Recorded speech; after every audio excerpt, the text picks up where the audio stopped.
overcoming addictions. There are many myths and misconceptions surrounding the reasons why addictions occur.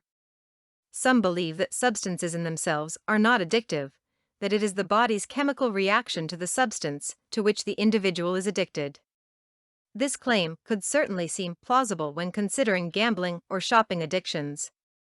There is no foreign chemical entering the body, rather that the body is creating its own chemical reaction, excitement/adrenalin, in response to the external stimulus of gambling or shopping, and it is the feeling that the individual is addicted to, not the actual act itself. It is also understandable that when one introduces chemicals to the body, chemical reactions occur.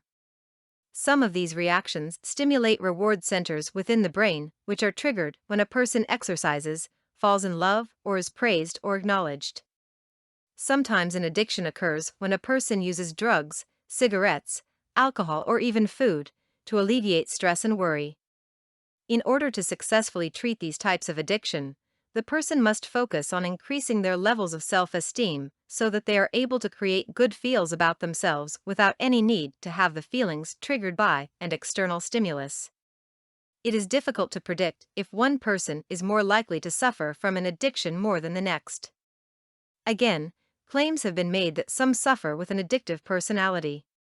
It is probably wiser to consider the social circumstances of addicts. For example, if your parents smoked, you are more likely to be yourself a smoker.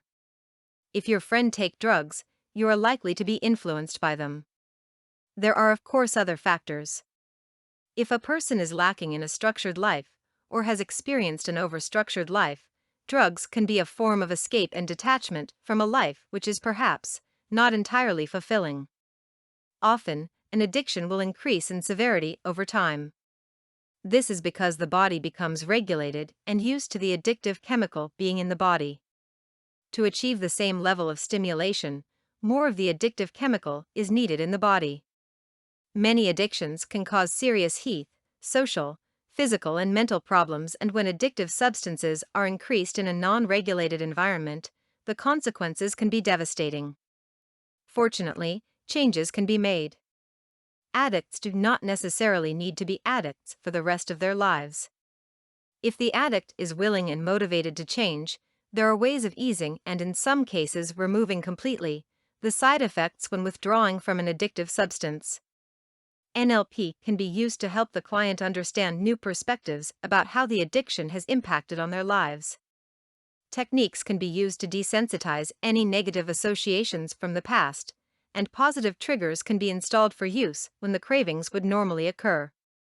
Hypnosis can be used to remove habits and to create changes in the subconscious, the part of the mind responsible for creating and maintaining habits. Post-hypnotic suggestions can be used to associate powerful negative feelings to the addictive act or substance, so that these powerful negative feelings are experienced in the future if ever then patient considers interacting with the addictive substance or act again. For more content like this, please visit learnforfree.biz. Content produced and distributed by AllSuperInfo. All rights reserved. Discover the proven formula for automated sales and success that you can apply to your business in under 30 minutes. Reserve your seat at allsuper.info/webinar.